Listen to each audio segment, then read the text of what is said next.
Welcome, everybody. Just to make sure you're at the right session, this is the session on toenail fungus. Is that right? Oh.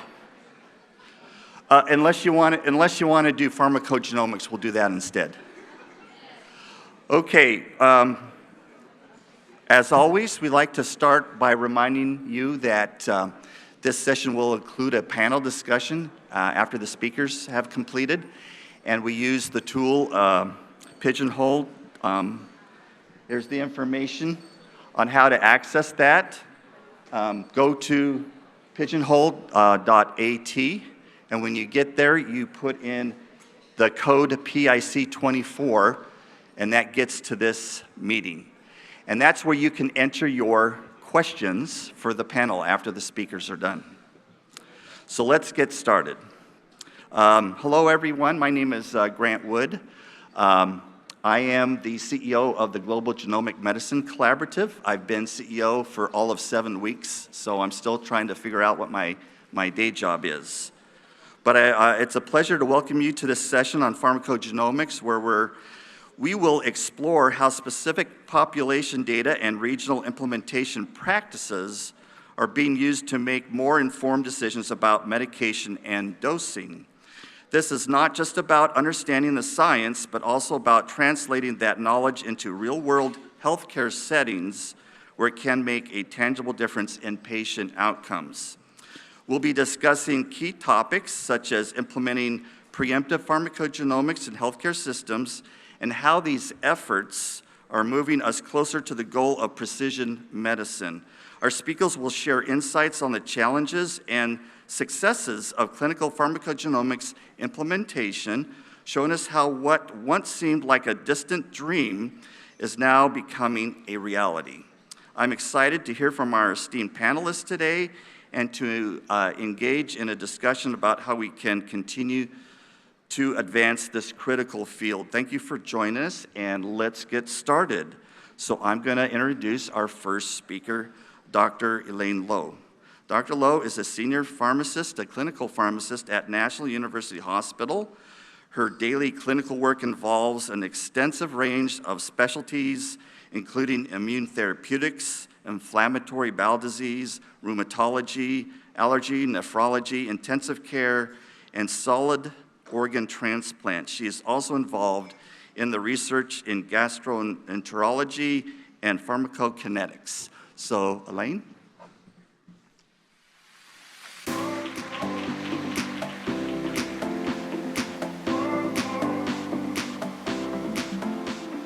As you can see, Grant is way taller than me. Okay. So, hi, I'm Elaine. I'm grateful for the opportunity to share with you something that I'm really passionate about, pharmacogenomics implementation, and we're going to talk about our journey in implementing pharmacogenomics and the lessons we have learned so far. So, our journey started back in 2018 when our CE said, let's bring precision medicine to National University Health System. And at that time, we were introduced to Vanderbilt University Medical Center, and we identified 2 projects. First of all, on your left, biobanking, where we have genomics data linked to electronic health record in the identified manner to help with research. And on your right, preemptive pharmacogenomics, where we use genomics data to help predict drug response. So, preemptive pharmacogenomics, or pharmacogenomics itself, is a low-hanging fruit in the realm of precision medicine, where you usually either have rare alleles causing Mendelian diseases like cystic fibrosis, or very common variants that do not kill you, hence causing common diseases. But pharmacogenomics is one of the examples where your variants are very prevalent across databases in the world. Up to 99% of all patients actually carry at least one clinically actionable pharmacogenomics variant. So that's like everybody sitting in this room. But good news is that not all of us are on drugs. So according to the UK Biobank, as well as local studies, a quarter of patients are actually taking drugs for which they're predicted to have atypical responses, just that we have not been knowing. And some of these alleles can have high impact on health. Typical use case is HLA-B star 5701. And patients who carry this allele, if they're prescribed abacavir, there's 50% chance that they might develop hypersensitivity reaction. And in the recently published PREPARE study, patients who are tested with the 12 gene panels are found to have a lower chance of developing clinically relevant adverse drug reactions by 30%. If pharmacogenomics is so good, why are we not doing it every day? Part of the reason is the reactive approach that we have been taking. What do I mean by that? Say, for example, you have a patient who needs carbamazepine, and the doctor has to test the patient for HLA-B star 1502 as part of our standard of care. We have to wait for the results to come back. Typically, that takes days to weeks, and then we'll call the patient up and say, hey, you're good to collect your medication. This is very disruptive to clinical workflow. Hence, we decide to do things a little bit differently, preemptively, which means we test patient ahead of time with a panel of pharmacogenes, store the information in the electronic health record, and maybe 5 years down the road, when patient needs the drug, when the doctor prescribes the drug, the system will tell the doctor that patient has been tested, and this is the gene, this is our recommendation. This shortens the process from days to weeks to minutes or even seconds. The preemptive approach is made possible with the availability of an electronic health record or prescribing system that allows us to store the information and fire prompt in a point of care in a just-in-time manner. This approach is also made preferable by the fact that the cost of doing multiple variants at one time is only minimally incremental compared to doing single gene testing. So we started conceptualizing our service, implementing it within the NUH Pharmacogenomics Steering Committee. In 2019, that was when I was involved, and I was told that, for those who are interested in pharmacogenomics, please put up your hand. I thought it was a nice drug talk with dinner catered, and it turned out to be 4 years of service in this program. So our clinical pathway starts by clinical research coordinators recruiting patients in the clinic, and we also accept clinician referrals for patients who might benefit from the multi-gene testing. Then we consent the patient, send the blood to our partner lab at Tan Tock Seng Hospital, return the results, and we also do biobanking at the same time. We consent patient to donate the leftover data and samples. And then when the data comes back to the lab, we store it in the system, which can trigger CDS, clinical decision support tools, in the future encounter when doctor prescribes relevant drugs. Since this knowledge is quite new, we support both clinicians and doctors with the drug information service. And when we were presenting this project, there were concerns that certain high-risk variants are not communicated to providers outside of the hospital, because patients can go to general practitioners or other health clusters. So we work with a local startup called Nala Genetics in coming up with this digital platform that allows for return of report to patients so that they can share it with providers outside of the hospital. And these are the drug gene pairs that we have prioritized for the pilot study. So there are drugs pertaining to pain management, chemotherapy, cardiovascular, and mental health, and also a few of them related to hypersensitivity reaction. These are some of the prompts that we have put into the system, because the doctors who are looking after the patient may not know that patient have been tested before. So for example, on your left, we have this prompt which tells the doctor that, okay, you're trying to order HLA-B star 1502, but we have tested patient before. Please go and look at the results. Do not waste the patient's blood and money. And then on your right, we have this prompt, which comes upon ordering medications. Say, for example, this patient was ordered azathioprine. The patient has been tested before to be a TPMT intermediate metabolizer and a T15 poor metabolizer. And we give the recommendation at the point of care, so doctors do not have to worry about remembering the consequences of the drug-gene interaction, as well as what to do about the drug-gene interaction. This is the Knowledge Genetics app that we use to return reports to patients. So in the middle, you see this landing page where a patient will see what drugs they are supposed to avoid or be cautious of, or what drugs they can take as per standard recommendation based on the genomics report. And then when they share this report with the clinicians outside, they can click into each of the drugs to see the exact recommendation as per what clinicians would have seen in our hospital. Welcome. Okay, so what I've learned from my son is that people prefer to see video rather than listening to me, so there you go. Welcome to Pre-emptive Pharmacogenomics testing. Your personalized prescription awaits. Embark on this journey of preemptive pharmacogenomics with us and be part of Singapore's first cross-institutional effort in utilizing your very own pharmacogenomics information to guide your medication prescription. The process has never been so swift. Pharmacogenomics tests can now be ordered ahead of time, thus making results already available when a prescription is required.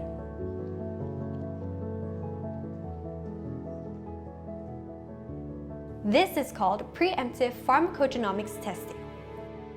Testing ahead of time allows us to get to the right prescription sooner with better safety and efficacy.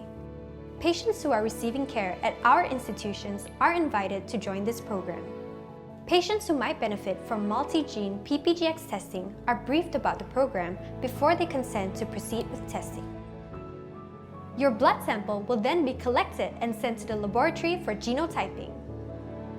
Once the results are ready, it will be entered into your electronic health record in your respective healthcare institution. Your doctor will be able to access these results when prescribing medicines.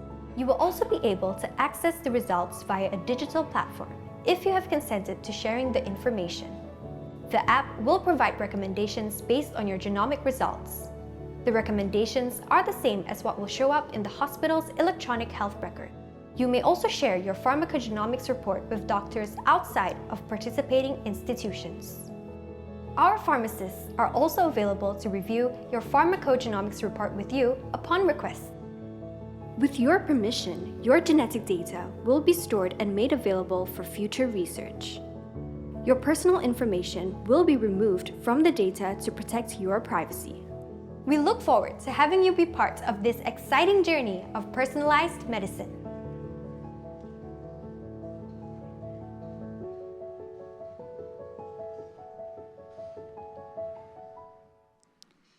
Yeah, so that helps summarizes our process in recruiting patients for this program.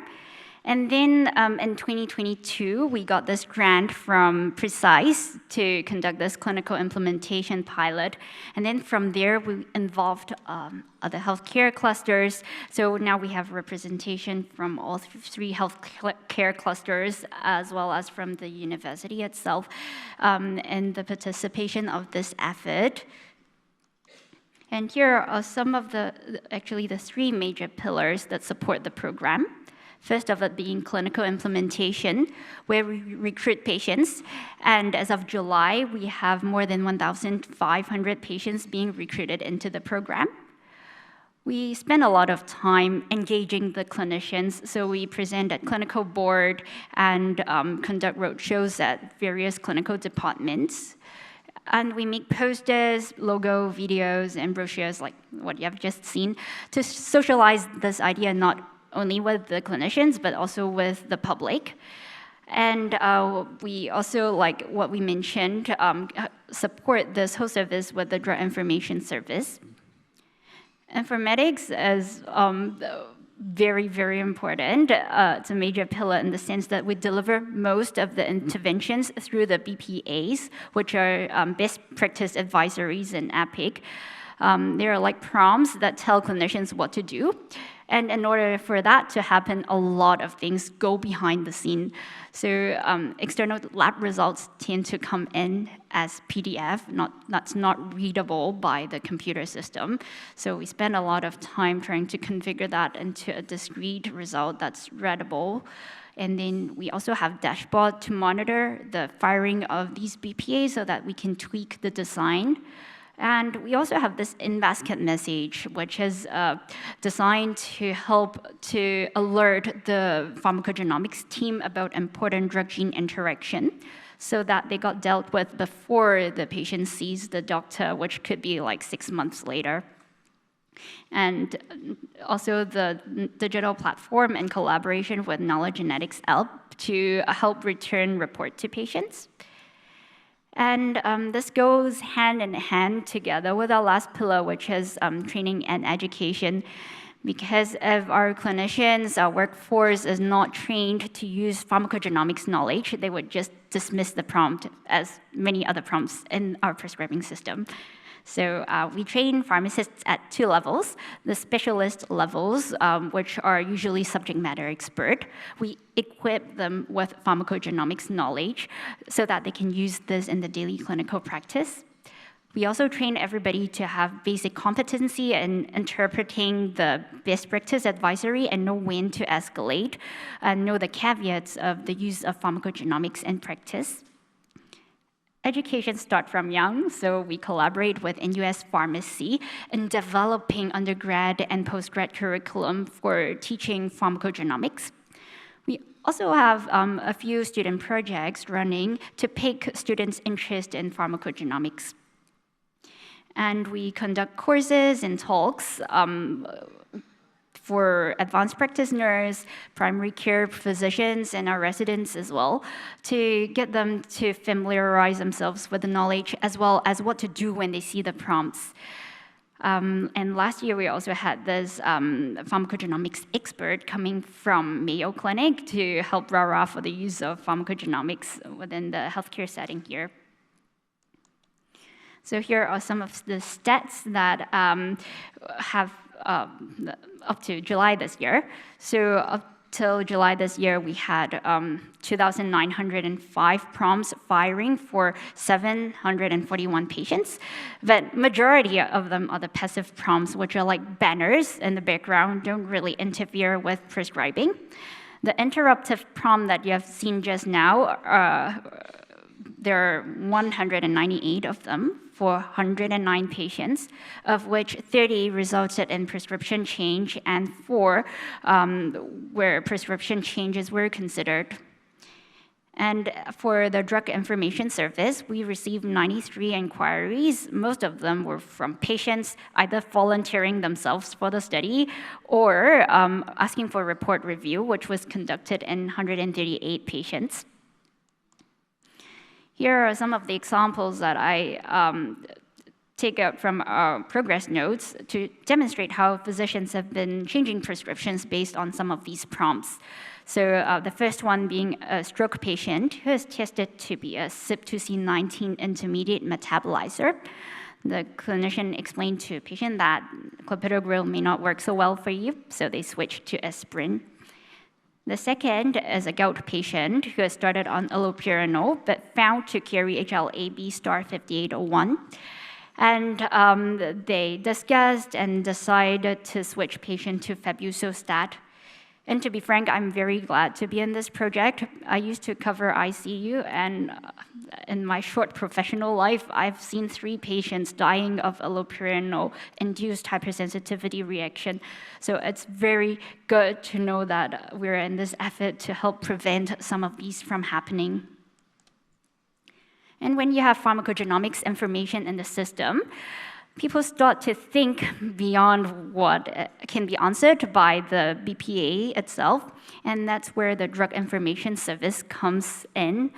So, for example, we have this CYP2D6 intermediate metabolizer, and then the doctor wants to know whether we need to adjust aripiprazole because it's not one of the 30 drug gene pairs that we mentioned. We had a patient who got drug-induced liver injury from citalopram and then going through liver transplant subsequently. And the doctor wants to know is there a role for pharmacogenomics in helping with the selection of SSRI. We also had a patient who was stabilized on allopurinol, but later tested to be a carrier of HLA-B*5801. And there was this spike of liver function this time. Should we adjust the dose? And we also have a CYP3A5 intermediate metabolizer, and the doctor wants to know whether it still makes sense to add DOTIASM to boost the tacrolimus dose. So here are some of the lessons that we have learned through this journey, and for those who are trying to implement pharmacogenomics in your own setting, I want to say preemptive approach is the secret sauce to the success of this program. It is way more cost and time efficient. It takes away the question of whether to test or not and shift it to, if I present you this information, whether you're going to change the regimen or not. And the question remains as to what's the optimal population to be tested. Clinician champion collaboration is very important. A lot of our clinician champions are also clinician scientists who are interested in genomics research. They do not only refer patients for us for recruitment, but they are the ones that really read the prompts and change prescriptions for the patients. And when your changes are systemic, admin support is very important. I'm very glad to say we have Simran and Geraldine supporting all the admin changes and helping us to navigate through the institutional bureaucracy. And when you're leveraging on informatics, it helps you to deliver your interventions efficiently at scale.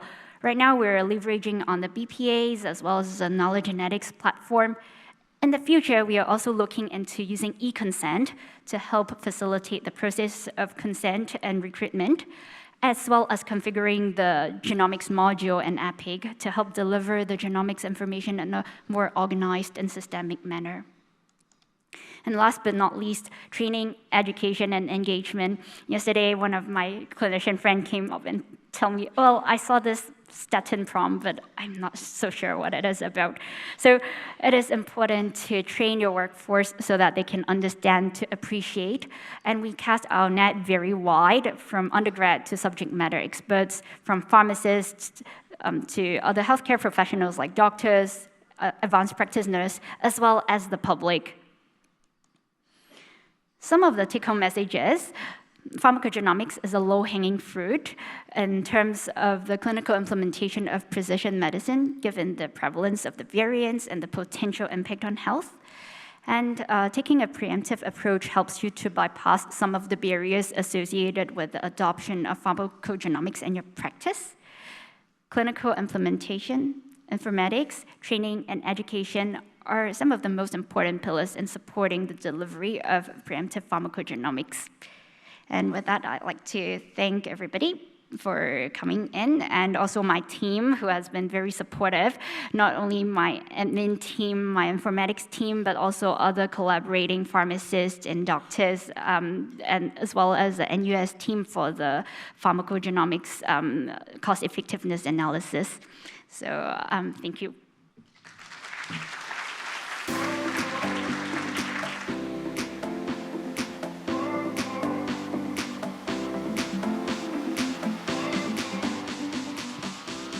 What Elaine doesn't know is that she, her family, and the program she just described is all going to move to Salt Lake City in the U.S. Tell your son he's going to love the snow. Okay.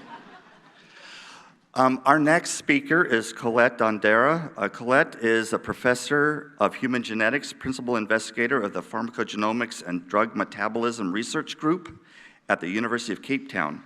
Professor Dandara's research and publications focused on foundational studies in pharmacogenetics and later pharmacogenomics, characterizing genomes of African populations to identify genomic clues on differential drug responses observed in patients. Go ahead.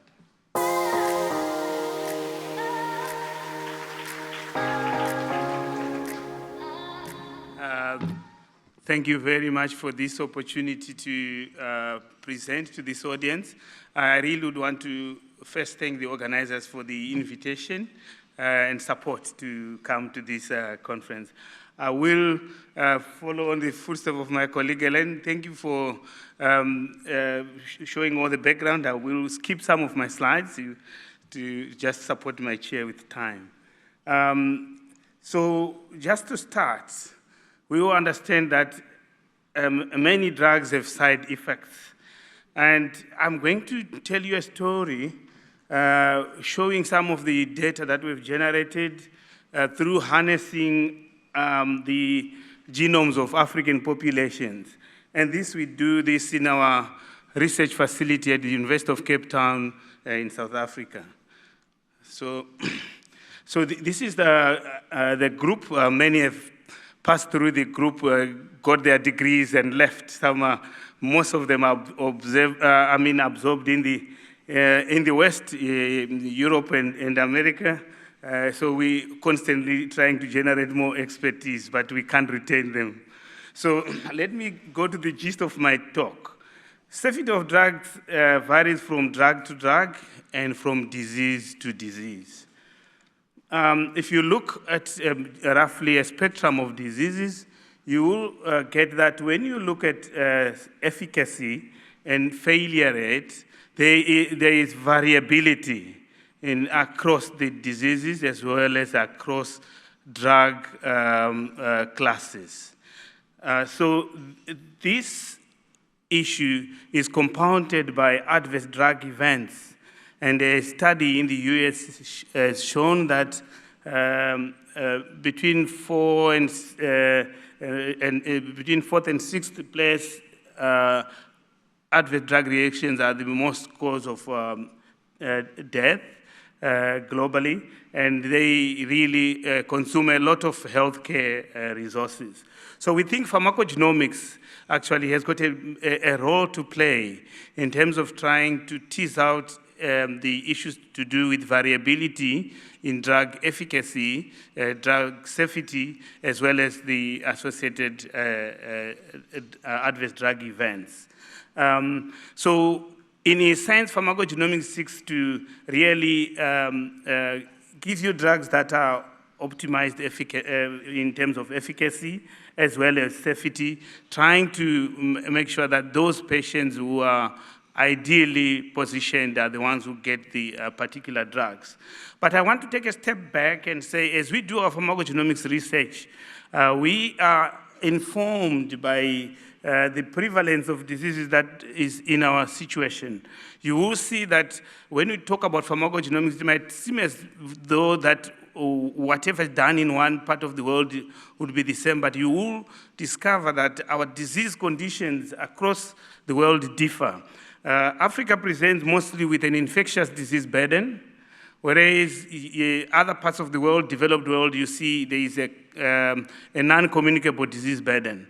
This already shows you that the types of drugs and the interactions of medications differ in those regions. Therefore, even the genes that actually code for enzymes that have to partake in this drug metabolism also differ. This is just showing it in another form to really show that there are differences in the common important diseases. I'll give you an example of a study that we did in our setting where we were looking at patients who were coming to be given warfarin for atrial fibrillation. What you discover is that among those patients, there was a lot of what we call multimorbidity, where you could have a percentage of patients who were HIV, some were dyslipidemia, hypertension. They were being treated for this multimorbidity, resulting in complex pharmacy, where you now need to be treating your atrial fibrillation by taking into account the other comorbidities. This complex nature now, here we show the drugs that were also co-administered together with warfarin. So this is a different picture. So the pharmacogenomics in this setting becomes different. And it has to take into account the complex pharmacy, and the mild morbidity. So we focus on different areas of research in our group, but we mostly first look at infectious diseases, and then we bring in other issues. Of course, we've got an increasing incidence of non-communicable diseases, and cancer is also on the rise. So one of the backbone features that we look at is the genetic diversity of the African populations, whereas if you look at populations that are out of Africa, they are more or less homogeneous. You saw the presentation where we were looking at the Japanese population, but if you look at the map of Africa, there is a greater genetic diversity. Not one population can be representative of all African populations. So you really need to look at many different populations for you to get a picture of the diversity in Africa. And this, we have teased this out through many years of studies, where through two main initiatives. The first one is the H3 Africa, which has generated a lot of data that is now contributing to worldwide data, and also the African Pharmacogenomics Network. All initiatives that started around the same year, around 2003, which have really contributed to worldwide data in terms of understanding genetic diversity. And you can see, if you look in terms of comparing African population to other populations in the world, they coalesce together, but what is important is, if you look in the middle figure, is that you will see that African populations actually have got a longer genetic diversity than the other two populations, where they seem to be together. If you look at the last figure, it shows diversity. Look at the population that are at the end of that figure are African populations. There's huge diversity in the different populations in Africa when you compare them to other populations. So if you pick one ethnic group in South Africa, it doesn't represent everybody. You have to really do much more in terms of data. Here I'm just showing you snippets of some of the loci that are known for metabolizing drugs that are important in pharmacogenomics. The red box shows African populations, whereas if we were to look at one variant on an enzyme CYP2D6, you would see that this enzyme is not, this variant is not found in non-African populations, yet it's quite prominent in African populations. This shows that drugs that are developed, most of the drugs are developed on the backbone of a European population. They would not encounter this in clinical trials. They would encounter this type of variant when the drug is now on the market and being used in Africa, and you start to see different side effects. That's exactly how this variant was discovered. Here to show another variant, which is also more prominent now in Europeans, but less prominent in Africans, to still make the case that it is important to do pharmacogenomics studies in different populations across the world. So we have looked at many of the antiretroviral drugs that are given in terms of their pharmacogenomics. We have shown also, just yet giving you an example of one of the variants in CYP2B6, which really shows the gene dose effect, where if you are carrying the variant, you express higher levels of concentration of efavirenz, whereas those who are carrying the normal variant, the G, actually are able to metabolize that, and they have got lower levels. And we could show that all individuals who had levels that were above the therapeutic range showed some adverse events. They reported some adverse events. This is work that was contributed by one of my PhD students. So we also, this data was also confirmed when children who were on a regimen that did not include efavirenz, when they were moved to efavirenz, they developed absent seizures. And when the drug was withdrawn, the seizures stopped. And when we looked at all those children who developed the seizures, each and every one of them carried the variant in either heterozygously or in combination with other. And their levels of the drug were above therapeutic range, which really confirmed the correlation between the drug levels and the Studies that were also done by a colleague in Sweden, Professor Aklilu, really showed that this same variant is really associated with neuropsychological effects in HIV patients getting this drug, where they clearly showed that the incidence rates for neuropsychological effects were much more in homozygous carriers of this variant. And they went on to also look at patients who were developing drug-induced liver injury, and the same variant was actually contributing. But you find that this variant is more prominent in African populations than elsewhere. And so we went on to then try to come up with a test that would be used so that we can tease out the different concentrations and genotypes. To cut the long story short, we managed to come to identify, to come up with a test. But before we could release this into the hospital, a new drug was released and efavirenz was replaced. So now we've got DTG, dolutegravir. It's being said it's a wonder drug, but we are already starting to hear issues about weight gain as an effect in women. So we still have to start to look at whether there's any genetic basis for this occurrence. We have looked at other ARVs, one of them nevirapine, which is also associated with hypersensitivity. And we worked with a group in Liverpool and put our data together with a group in Uganda. And we were able, using a GWAS, to show actually that there is a variant that is associated with the development of the SJS10 syndrome, which is more prominent in African populations.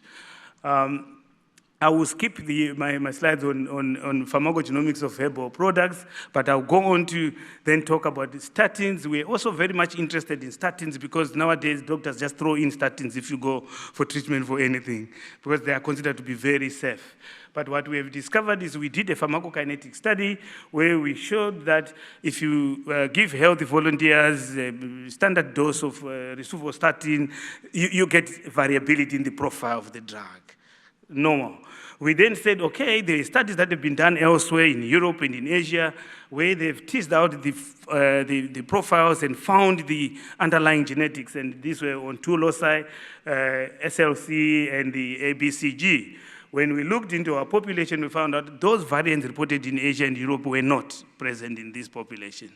However, the profile is the same. So we went on to really do exome sequencing, where we have discovered actually some variants that are important in this population, so really still showing the importance of studying different populations for us to tease out different variants that are underlying response. We have done quite a lot of work on warfarin. Two PhD students have completed on different aspects, but the story is that we all know that the FDA has got an insert in the tablets which shows that you must possibly genotype for VKCR1 and CYP2C9. But when we carried out our study, we have looked at the whole pathway. We have discovered that actually the currently recommended algorithms for warfarin are not optimum for African populations because of the insignificant involvement of the variants that they recommend. So we have actually identified other variants that are important in other genes that have not been shown to be important earlier on warfarin. So we then moved on to look at the work on our contribution to cancer in terms of looking at the use of tamoxifen. There's a lot of data that has looked at CYP2D6 and its contribution to tamoxifen, but there's always been discordance in the data, and we thought maybe this discordance could be due to phase 2 enzymes. So we quickly scanned and looked at the phase 2 enzymes. This is just showing you data on CYP2D6, but on the phase 2 enzyme already, our preliminary findings are picking 3 variants in sulfotransferase 1A1. Those variants are actually forming a haplotype, the last figure, which actually seems to be associated with differences in disease-free survival. But we are still analyzing this data to really come to conclusion. So we also look at interaction of drugs in vitro and in vivo in the lab, but I will not bother you much on the work that we do as we try to predict what happens in patients before we go to patient material. But I want just to let you know that as much as we'll be focusing on a single disease, multimorbidity is a common issue in our part of the world. And this has been shown by a study that was done in Uganda, where if you give artemether-lumefantrine for treatment of malaria on its own, you achieve a particular concentration, but when you give it together with the efavirenz, when you want now to co-treat with HIV, the concentration is actually much lower, which means you might actually break the defense on malaria. This is shown even with the metabolite for artemether-lumefantrine. So we have also looked at pharmacogenomics of microbiomes, but I will skip on those so that we can save some time. But what I would want to really hope that this message or lecture has helped us is that we really need to move from the current empirical approach to personalized medicine in a manner that really allows us to use all the arsenal we have, particularly the genomics, also the microbiomics, as well as looking at herbal medicine in terms of how it is going to help us achieve personalized medicine. I will not talk about the different tests. I think we have many talks on that.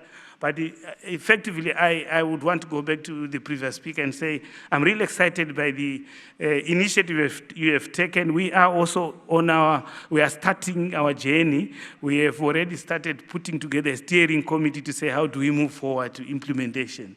So that is where we are. I'm excited to be hearing what other people are doing. And we have identified these genes as the genes that we would want to start with.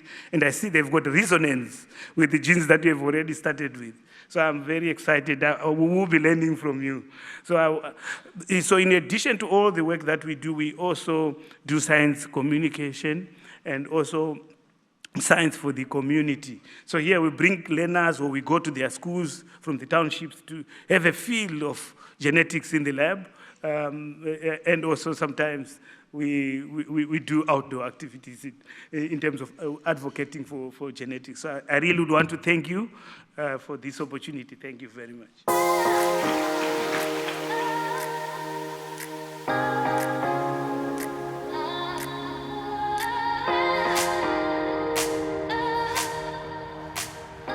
Thank you, Colette. You know, every time I hear a presentation about Africa, I'm always amazed at the genetic diversity that's there that we just really don't fully realize and understand.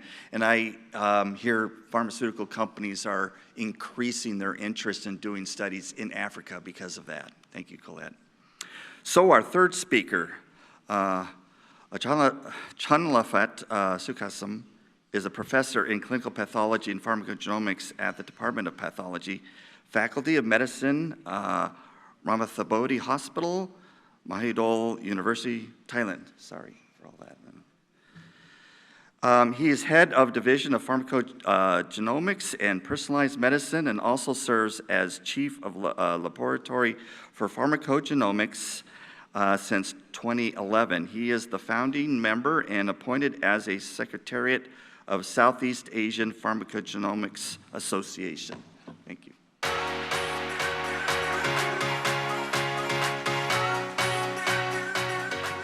Thank you, the Chair, for very nice introductions. And Sawadee Krab, everybody. It's my great honor to stand before you today to talk about the pharmacogenomics implementations in Thailand. So first of all, I would like to thank you for the organizing committee for inviting me to be here and talk about the clinical implementations in the limited resources country. So in this talk, I try to let you know what we dreamed and how have been done for clinical implementations of the pharmacogenomics in Thailand. And so let me start my talk with the case study. So she's a female, 75 years old, and she treated with the allopurinol for more than 1 year for hyperuricemia. And the visit before she came with the Stevens-Johnson syndrome, she got the renal impairment and also increased the allopurinol dose from 150 milligrams a day to be 150 milligrams BID. So she came to the hospital with the Stevens-Johnson syndrome symptoms.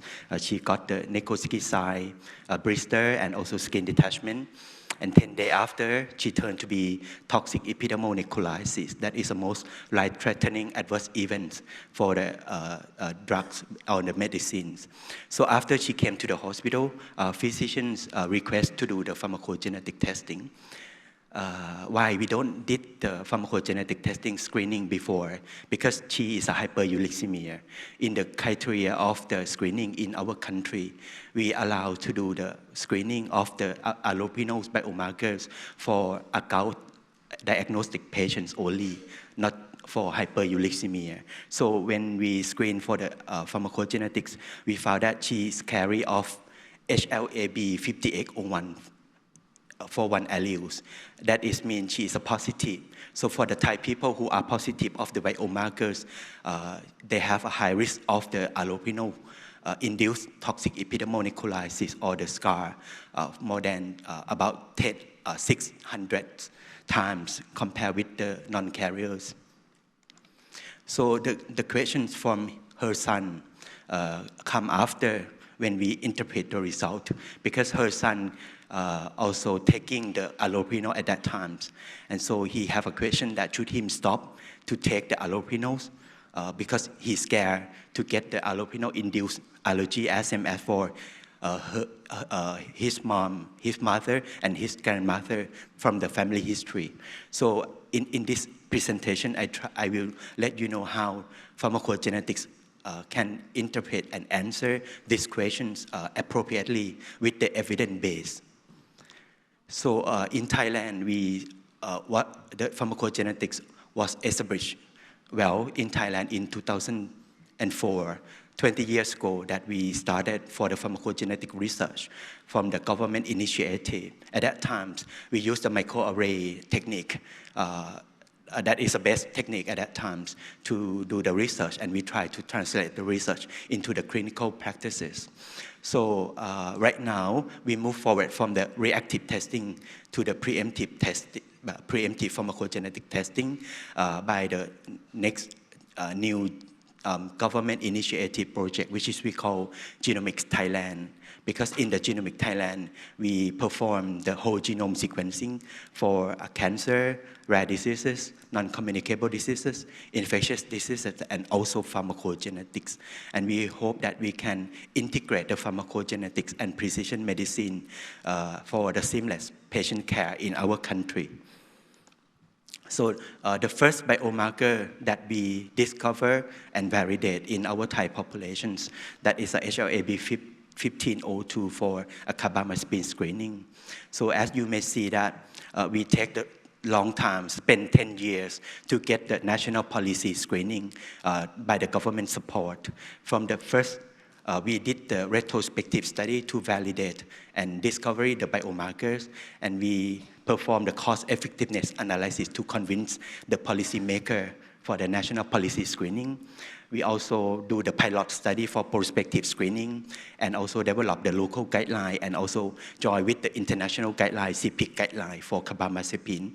And finally, we got the national policy screening announcement by the government support in 2018. And now today, we have 6 biomarkers in pharmacogenomics that support by the government.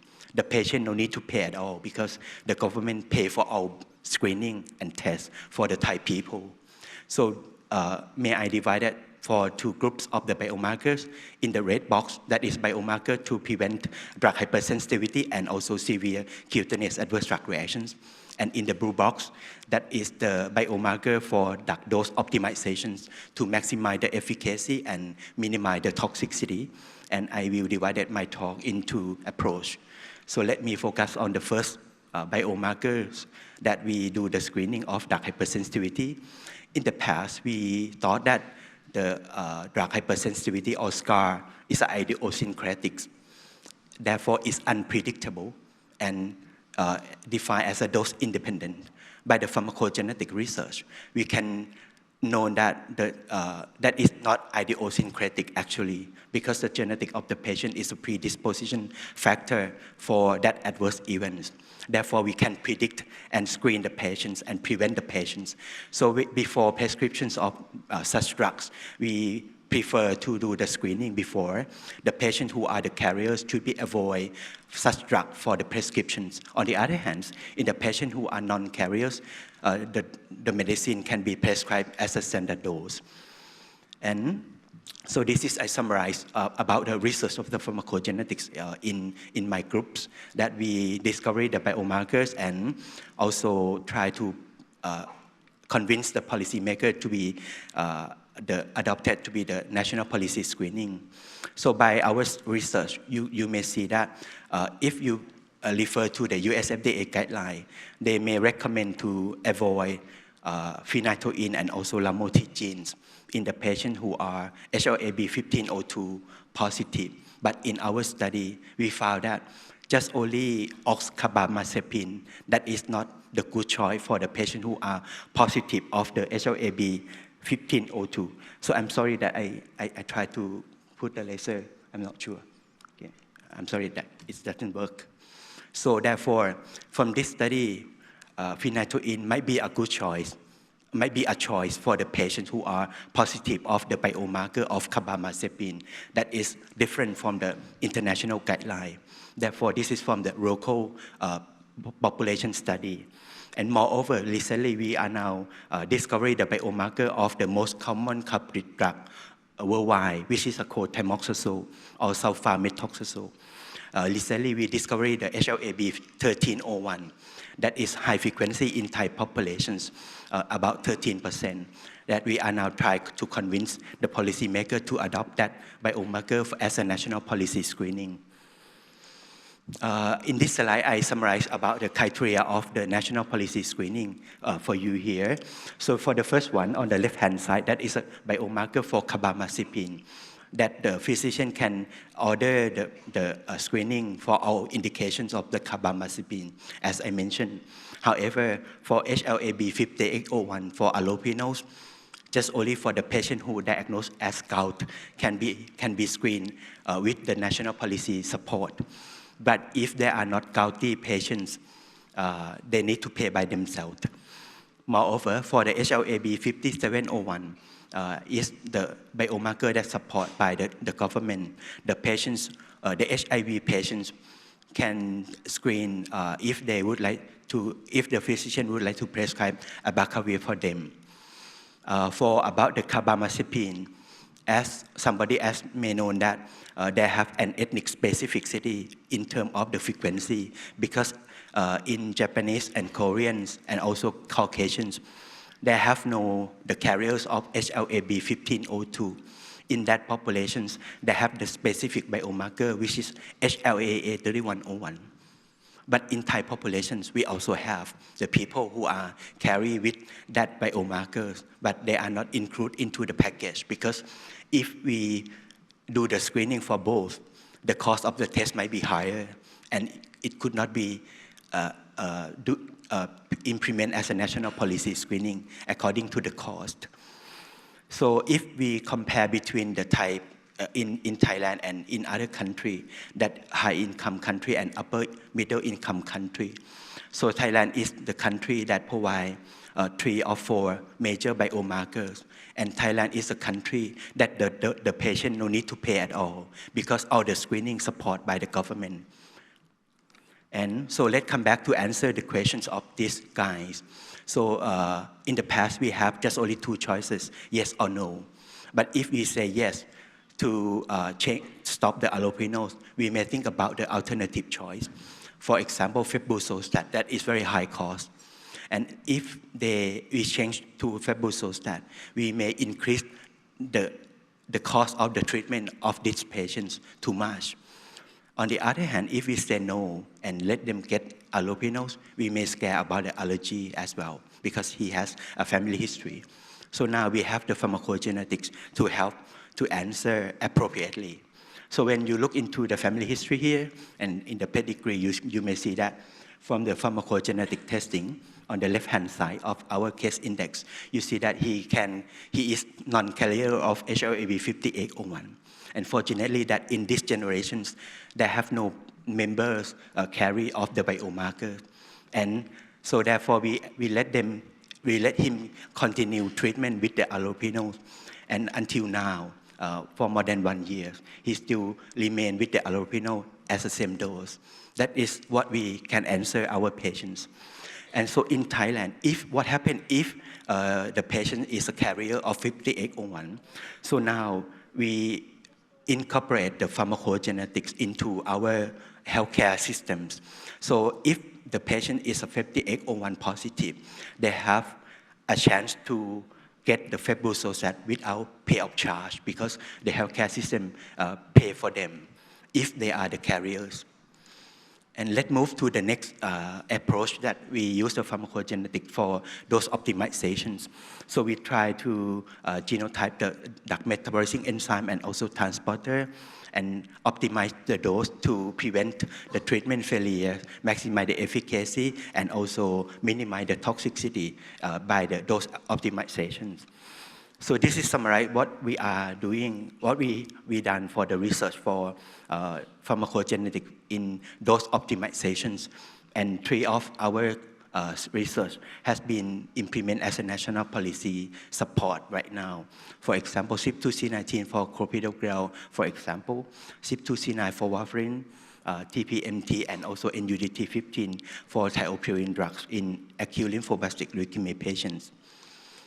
So let me give you an example for clopidogrel and CYP2C19 that support by the government for the screening before prescriptions of the clopidogrel in our country. So clopidogrel itself is an inactive metabolite. So they need the CYP2C19 metabolism change to be active metabolite. So in the patients who have low functions of CYP2C19, so they may have not get well efficacy of the clopidogrel because the level of active metabolite may be lower than normal patients.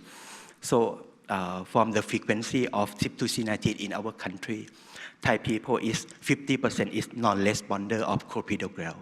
So therefore we try to convince the policymaker to adopt this biomarker for the screening in the patient who are going to get the percutaneous interventions or stent to prevent the stent thrombosis in the patients. So this is a case before we implement as a national policy screening.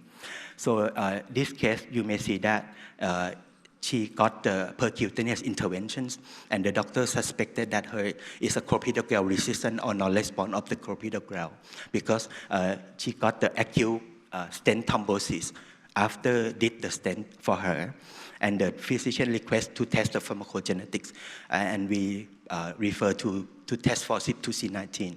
And when you look into the slide here, you may see the pharmacogenetic card, and CYP2C19 for her is a poor metabolizer. Therefore, this is an answer that why this patient should not prescribe clopidogrel at the first time. They should change to be an alternative choice by the guideline, ticagrelor or prasugrel, that is appropriate choice for her.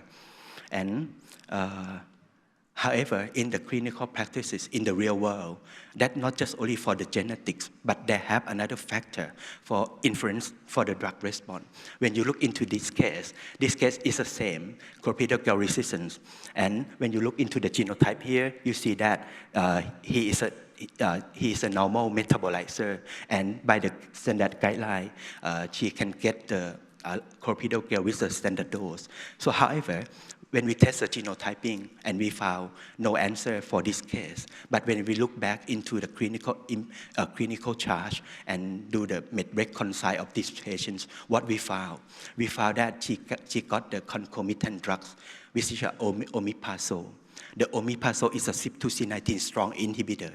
Even the patient who are normal metabolizer but got omeprazole, the phenotype actually might change from normal metabolizer to be poor metabolizer.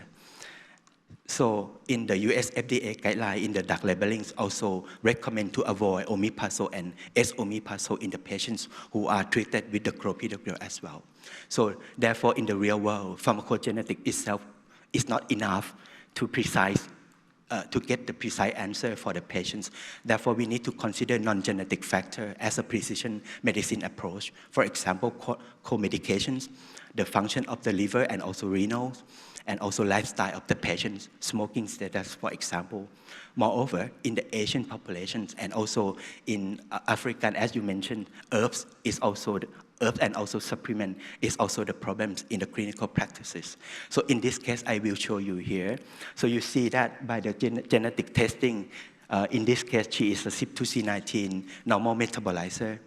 And we prescribed clopidogrel and aspirin for her for antiplatelet aggregations. And she came back with bruise.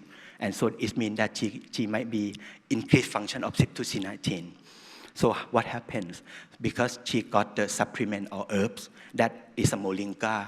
Moringa can synergistic antiplatelet aggregation of aspirin by block the cyclooxygenase enzyme and also synergize CYP2C19 functions and change from the predicted phenotype of genotyping to be a phenol conversion, might be ultra rapid metabolizer that is cause of the bleeding in this case. So therefore, in our country, not just only for the pharmacogenetics, but we use a precision medicine approach in the clinical practices. So we develop the applications and the platform to comprehensive analysis, not just only for the genetic, but also non-genetic factor for personalized patients. And also in the workflow, this is a workflow that in Thailand we have the regulations that before we did the genomics medicine service. So we have to do pre-counseling and post-counseling. And this is a workflow that we developed in our country. When the physician order the high-risk drug, the medication should be alert in the electronic health record to let them screen for pharmacogenetic appropriately. And after that, the pharmacist will triggered by task to approach with the patient to get the pre-counseling and get the informed consent form. And gathering all information that is non-genetic factor that could not be seen in the electronic health record. And then comprehensive analysis and return the result into the electronic health record by the clinical decision support tool with the post-genetic counseling. In the post-genetic counseling, it's a chance to deliver about the pharmacogenetic card, because we believe that if the patient know themselves about the risk, they can prevent themselves when they go to see the doctor or when they go to see the pharmacist in the community pharmacy. And we also now, as we know that the pharmacogenetic card has a limitations because they have the space limitation and also the confidentiality problems in the genetic information of the patients. So therefore, we developed the platform, which is we call telehealth, by the Pharmacy Council as a portal to input the genetics into the smartphone of the patients, and they can keep them into the smartphone and show the genetic information when they go to see the doctor or the pharmacist in the community pharmacy. And as you see that, the pharmacogenetic has been implemented very well in hospital. However, in the Thai populations, community pharmacy is very important healthcare system for the Thai people because it's very easy to access the medicine. So therefore, we transfer our technology from hospital into the community pharmacy and also primary care. And so as you may see that the pharmacist is a key person for the interpretation of the pharmacogenetics. We therefore gain or enhance the knowledge or competency of the pharmacist. All of the general pharmacists who license should be upskill or reskill of the pharmacogenetic for a course that we design.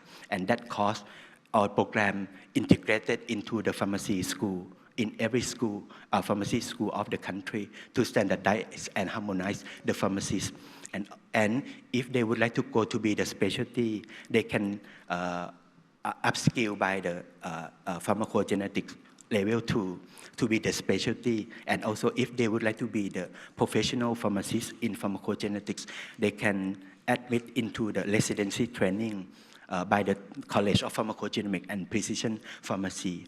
And also pharmacists can be the genetic counselor by the course or the program that we design for a short course. And as you may see that by the workflow of pharmacogenetics, not just only pharmacists that play a role, but it's also the other health professional discipline should be work as a multidisciplinary approach to get and work together to deliver the pharmacogenetics into the community. And I would like to summarize that. How can we make our dream come true? So we simulate the transitions of pharmacogenetic research into the clinical practices. We also simulate integrations of pharmacogenetics into the healthcare system. And we also simulate incorporations of pharmacogenetics into practice workflow. And also simulate cooperations of multidisciplinary into the clinical practices. And lastly, we simulate accessibility of pharmacogenetics into the public health care for the Thai people. Last of my talk, so I just would like to summarize and let you know about the impact of the pharmacogenetic screening in our country. You may see that the number of the tests has been increased for every year.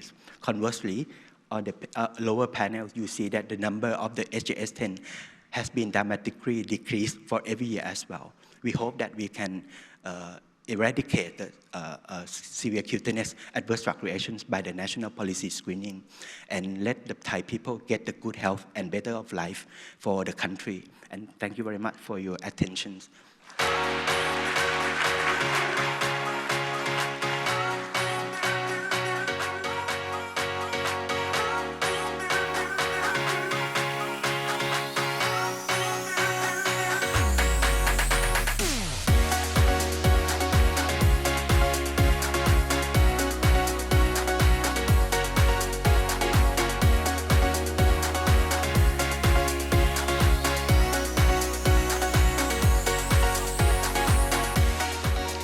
So while they're getting settled in, I will have just a little bit of book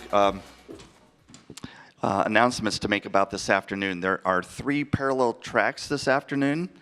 There's a second session on biobanks for precision medicine in this room.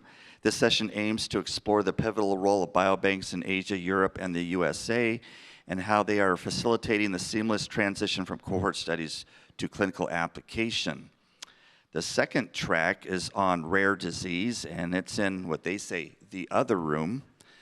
This session will discuss the complexities of rare diseases and how they help to drive innovation in research and patient care. The third track, during lunch, there's going to be a series of oral presentations by early career investigators in the Wisteria room, as well as lunchtime talks by Illumina, Olink, and Oxford Nanopore Technologies. And lastly, there's a survey. Do they have the? There's going to be, at some point, there'll be a QR code presented. And if you scan that QR code, that will take you to a survey. Okay, there you go. And they provide feedback on the conference. First of all, I'd like to say the 3 presentations were absolutely amazing. And the thing that struck me the most is they were all very mature programs. Your work is amazing. And also, they were all 3 very different programs, too. So what I learned from that is, there's not a one-size-fits-all when we talk about pharmacogenomics. So let me jump into the questions you asked. I reviewed all the questions, a lot of great questions. Sadly, we're not going to get through all of them. So if I do not address your question, please meet with the speakers afterwards. So the first question, and I have to hit the right buttons here. Okay, and this is what everybody can address. How much do patients pay for the PGX panel? And kind of a second part, wouldn't it be better to use whole exome or whole genome typing instead in case new gene associations are discovered in the future?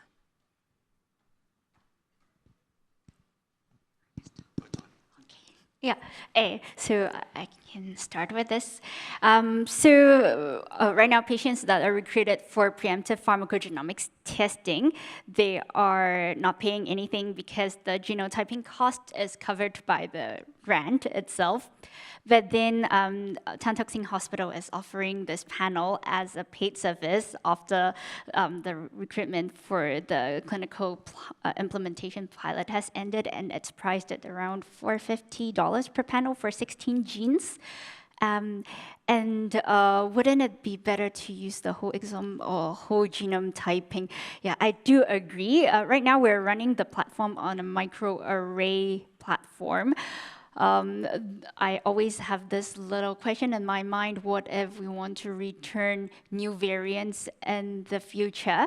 Yesterday, I met with Dr. Joan from NCCS, and we were talking about the DPYD gene. We are covering 2 variants right now in terms of the clinical return, but then there might be a lot of variants that are not covered or not discovered yet in the Asian population. That might have accounted for some of the toxicity that we observed for some of those capecitabine and fluorouracil cases.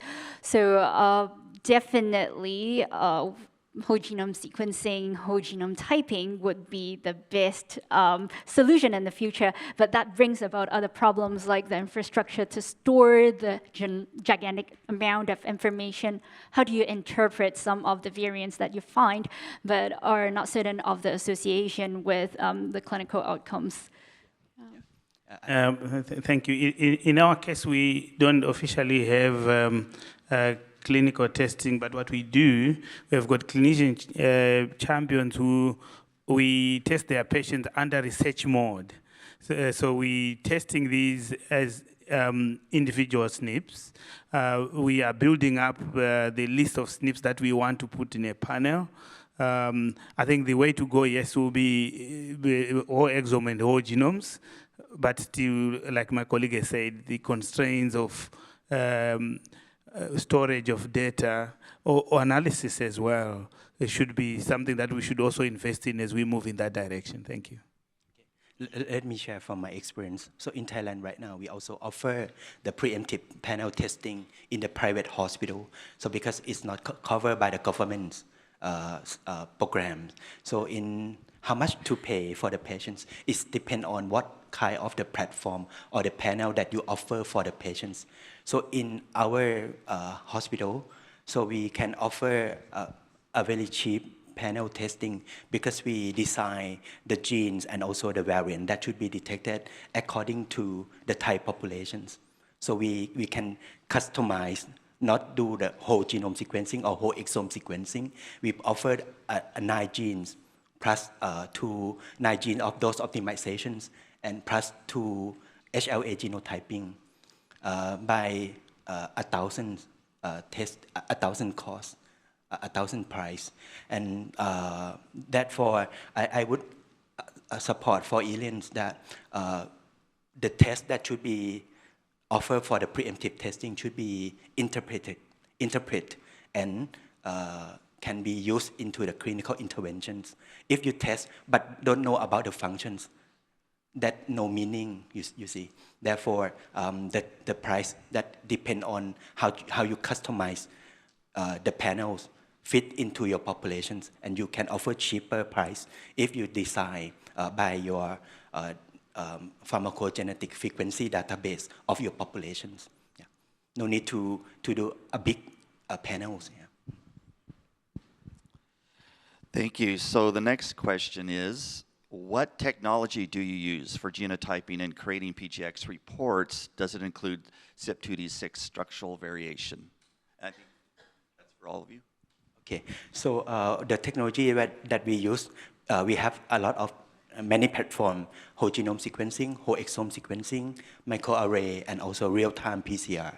So we customize the real-time PCR to according to the frequency, the alleles of the CYP2D6, according to the frequency of CYP2D6 that found in Thai populations. And so, for example, how to detect the CYP2D6 structural variations, we use real-time PCR. Just only real-time PCR, we can detect star 5 for whole gene deletions, and we can detect by real-time PCR for hybridizations. That is also the structural variations. And also copy number variation can be interpreted according to the real-time PCR result. So if we talk about real-time PCR, it means that it's very cheap and it's easy to access in satellite labs. And how do you create the report? I'm sorry? How do you create the report? 3 days. So the turnaround time, you mean the turnaround time, right? No, they were curious as to like the technology used or what system you used to create the report. So the report that we have the platform that we develop in terms of the Thai populations. So we have our own platform. However, in the platform is refer from international guidelines and also local guidelines. Yeah. Okay, Colette? We use the same methods in terms of real time. And we use also the FAMVA to really look at the constellations of the different alleles and variants. But we're still working on it. We have not yet taken it to the clinic, so we're still playing around. But we're excited about the possibility of better resolution of the structural variants through sequencing. So we're looking in that space for CYP2D6. Thank you. Yeah. So we're running our genotyping on a microarray platform at the moment. It does have some capacity. We're using the Thermo Fisher one, by the way. Yeah. So it does have some capacity to do copy number variation. CYP2D6 has been traditionally very challenging. I think my lab partner does run some additional tests in challenging cases to resolve some of the challenges associated with variant calling. And then that's why we are looking into like other technologies. Right now we have another project looking at long reads to see if the performance is a little bit better. And then as for creating PGX reports, right now the process is very manual. We got the variant calls and the report itself from Tantok Singh, and then we do the report generation very manually. We look at the alleles and then trigger best practice firing in the system itself one by one. But then in the future, when we have genomics modules configured in EPIC, hopefully some of these processes are already built in the genomics module itself so that Elaine doesn't have to squeeze so much brain juice in optimizing each of the recommendation for each of the phenotype that's returned. And we also send these prompts to knowledge genetics that help us to generate the report to be returned to the patient. So, so far, that's how it has been done in our setting. So let me add more about specifically for the patients. So the test that we choose for each patient is depend on the ethnicity of the patients. So as I mentioned that we design and customize according to the Thai populations. But if we receive the sample from the foreigner patients, global patients, we also offer a bigger panels that cover for our alleles that can be detected and high resolution for specific for the global populations. Yeah. So this next question, I think we'll start with Elaine on this, but the other two can address it. How does preemptive PGX testing and return of results to patients impact adherence to treatment? Have you considered testing this? Yeah, that's a very good question, because one of the big worries is that our return of results is automated in the sense that patients get the report from the knowledge genetics app itself. They do not necessarily go through a human being.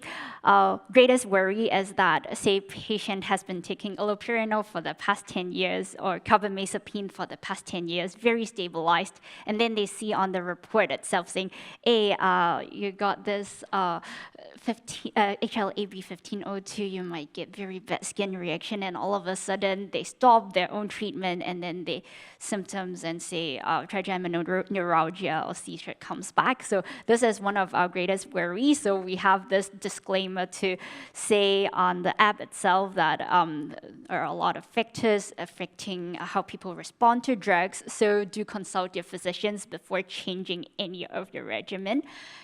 We also do explain that to patients at recruitment, and we do provide the email address, ppgx@nuhs.edu.sg, for patients to reach out to us in case they have inquiries about the drug information, the pharmacogenomics report, and want somebody to explain to them.